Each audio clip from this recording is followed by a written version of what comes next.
छतरपुर गांव के मनु सेठ ने शौक के लिए काफी जानवर पाल रखे थे। उन्हें वो बहुत प्यार करता था। उनकी देखभाल की वजह से सारे जानवर काफी हष्ट पुष्ट और तंदुरुस्त थे। उन्हीं में उनकी एक बकरी भी थी।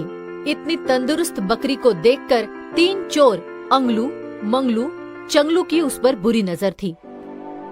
यार मंगलू, मनु सेठ की ये बकरी देखी, कितनी हरी भरी है। काश ये हमारे हाथ में आ जाए तो 3 दिन तक पेट भर के गोश्त खाएंगे।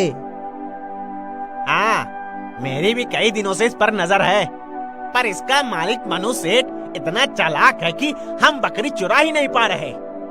वो कहते हैं ना, बकरे की अम्मा कब तक खैर मनाएगी, वैसे ही बकरी का मालिक कब तक खैर मनाएगा। एक दिन तो हम इसे पाकर, मेरा मतलब खाकर ही रहेंगे।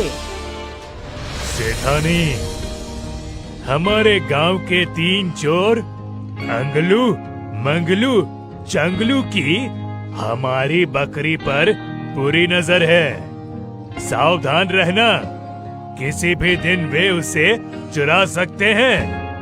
अरे ये बात आप कितने दिनों से कह रहे हो, इससे पीछा क्यों नहीं छुड़ा लेते? मैं तो कहती हूँ बेच दो इसे। कैसे बेच दूं? बेचने जाऊंगा तो सभी समझ जाएंगे मैं मजबूरी में बेच रहा हूँ, फिर उसकी कोई कीमत नहीं देगा। मनु सेठ जी, जयराम जी की। अरे, ये तो हमारे पुरोहित राम नारायण की आवाज है। सही पहचाना सेठ जी, हम आपके पुरोहित ही हैं। कैसे हैं आप? हम तो ठीक ही हैं, पर आप आज अचानक? वो क्या है, हम एक यज्ञ करने जा रहे हैं, उसमें एक बकरी की बलि देनी है। अगर आप भी कुछ दान दक्षिणा कर देते तो बकरी की खरीदी आसानी से कर लूंगा। ए जी, दान दक्षिणा में पैसा मत दो, यही मौका है उस बकरी से पीछा छुड़ाने का। वो बकरी ही इन्हें दान में दे दो।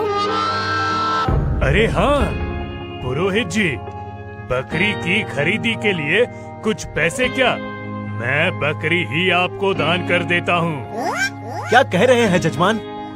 हाँ, एक काम कीजिए, हमारे वरांडे में जो बकरी बंधी है उसे ले जाइए। ये तो सोने पे सुहागा हो गया जी, अभी बकरी ले जाता हूँ। चलो, बकरी से पीछा छूटा, उन तीनों चोरों का टेंशन हटा। यार मंगलू, जिस बकरी को हम ले जाना चाहते हैं उसे ये अपने कंधे पर क्यों लाद रहा है? वाह, दानवीर सेठ हो तो मनु सेठ जैसा। बकरी की आधी कीमत क्या दान में मांगी, पूरी बकरी ही दान कर दी। कमाल है यार, इस बकरी पर हम जितने दिनों से नजर रखे हुए थे, ये उसे अपने कंधे पर डालकर कहाँ ले जा रहा है? सुना नहीं, मनु सेठ ने उसे दान कर दी है।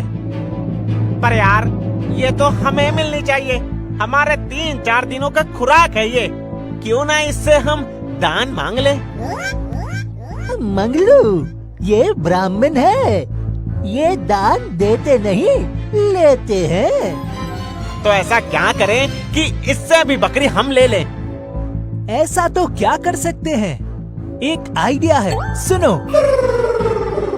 हाँ यार, ये आइडिया अच्छा है। चलो पुरोहित जी से बकरी हासिल करते हैं। यहाँ ब्राह्मण बकरी को अपने कंधे पर उठाए मस्ती से चले जा रहे हैं।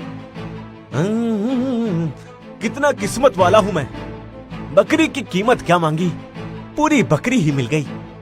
लगता है इस बार मेरा यज्ञ सफल होगा। जयराम जी की पुरोहित जी। अरे पुरोहित जी, आप ये कुत्ते को कंधे पर उठाए कहाँ जा रहे हैं?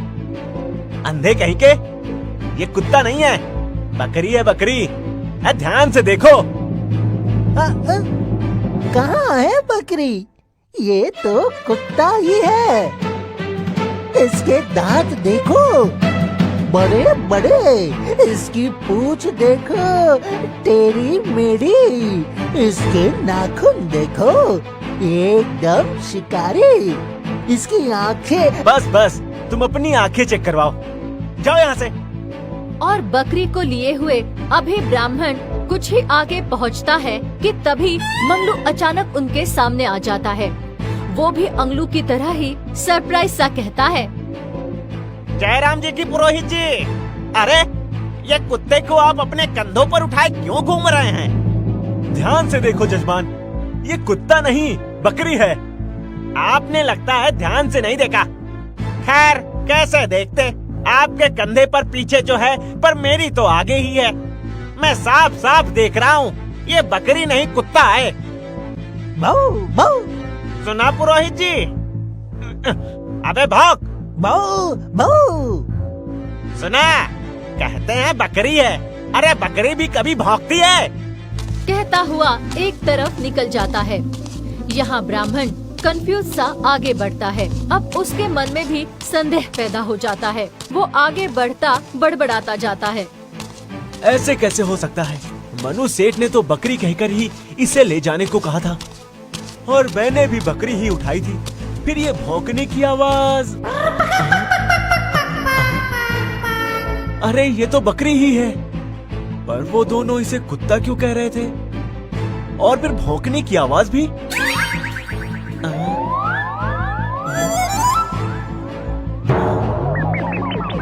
जयराम जी की पुरोहित जी। अरे पुरोहित जी, ये कुत्ते को आप कंधे पर उठाकर कहाँ जा रहे हैं? ध्यान से देखो भाई, ये कुत्ता नहीं बकरी है, बकरी। क्या बात कर रहे हो पुरोहित जी? मैं तो ध्यान से ही देख रहा हूँ, ये तो कुत्ता है। क्यों भाई? बाऊ बाऊ। देखो पुरोहित जी, बकरी कहाँ तो कुत्ता बुरा मान गया। कैसे भौंक रहा है? ऐसा कैसे हो सकता है? मैं देख रहा हूँ तो मुझे बकरी ही दिखाई देती है, तुम सभी को कुत्ता दिखाई देता है। हम सभी को मतलब? क्या किसी और ने भी कहा? हाँ, 2 लोग और रास्ते में मिले, वो भी कह रहे थे। जरूर वो भी उसी गांव के होंगे। अरे पास के गांव में एक मनु सेठ है ना, उसके पास एक भूत बकरी है जो अपना रूप बदलती है। वो लोग इसे भी उन्हीं की बकरी समझे होंगे।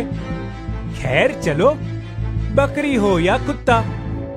बाऊ बाऊ। अरे माफ करना बकरी बहन, भौंको मत। ऐसा कैसे हो सकता है? मैं देखता हूँ तो ये बकरी नजर आती है, मुझे छोड़कर सभी को ये कुत्ता नजर आता है। और ये क्या कह रहा था? मनु सेठ के पास एक भूतिया बकरी है जो अपना रूप बदलती है। हाँ, तभी सभी को ये कुत्ता नजर आती है। अब समझा, मनु सेठ ने मेरे पैसे मांगते ही ये बकरी क्यों दान कर दी। ऐसी भूतिया बकरी से उन्होंने अपना पीछा छुड़ाया। मैं क्या करूंगा ऐसी भूतिया बकरी का? इससे तो मेरा हवन खराब हो जाएगा। फेंको इसे। कहता हुआ बकरी को एक ओर फेंक देता है। यहाँ बकरी के एक ओर गिरते ही तीनों चोर जाकर उसे पकड़ते हैं और खुश होते हुए कहते हैं, वाह चंगलू, आखिर तेरे आइडिया से ये बकरी हमें मिल ही गई। हाँ, कैसा बेवकूफ बनाया पुरोहित जी को। तो चलो हो जाए पार्टी। वहाँ तीनों पार्टी मनाते हैं और यहाँ गुस्से में ब्राह्मण जाकर मनु सेठ से शिकायत करते हैं। मनु सेठ, अगर आपको हमें दान नहीं देना था तो ना देते, पर ऐसी भूतिया बकरी हमारे गले मरने की क्या जरूरत थी, जो कभी कुत्ता बन जाती कभी बकरी। कुत्ता? बकरी? क्या आपने उसे कुत्ता बने देखा? मैंने नहीं, पर एक एक करके 3 जन ने देखा और तीनों ही आपके गांव के थे। उन्होंने मुझे बताया भी कि आपके पास एक भूतिया बकरी है। ब्राह्मण के मुंह से 3 जन की बात सुनते ही मनु सेठ समझ जाते हैं कि हो न हो ये उन 3 चोरों की ही चाल है। वे ब्राह्मण को लेकर चुपचाप उन चोरों के घर पहुंच जाते हैं, जहां वो तीनों पार्टी मना रहे हैं। खिड़की से दिखाते हुए पूछते हैं, क्या वो तीनों गांव वाले यही थे? हाँ। अरे ये तीनों हमारे गांव के चोर हैं। इनकी नजर मेरी बकरी पर बहुत दिनों से थी, पर मैं उसे बचाए हुए था। पर तुम्हारे हाथ बकरी लगते ही इन्होंने एक कहानी घड़ी और आपको बेवकूफ बनाकर बकरी हासिल कर ली। किंतु आपको जब वो बकरी ही दिखाई दे रही थी तो आपको उसे फेंकने की क्या जरूरत थी? आप सच कह रहे हो सेठ जी। आज मुझे इनकी बातों से एक सीख मिल गई है। इंसान को अपना कॉन्फिडेंस कभी नहीं छोड़ना चाहिए। जहाँ उसका कॉन्फिडेंस डगमगाएगा, लोग उसका नाजायज फायदा उठा जाते हैं।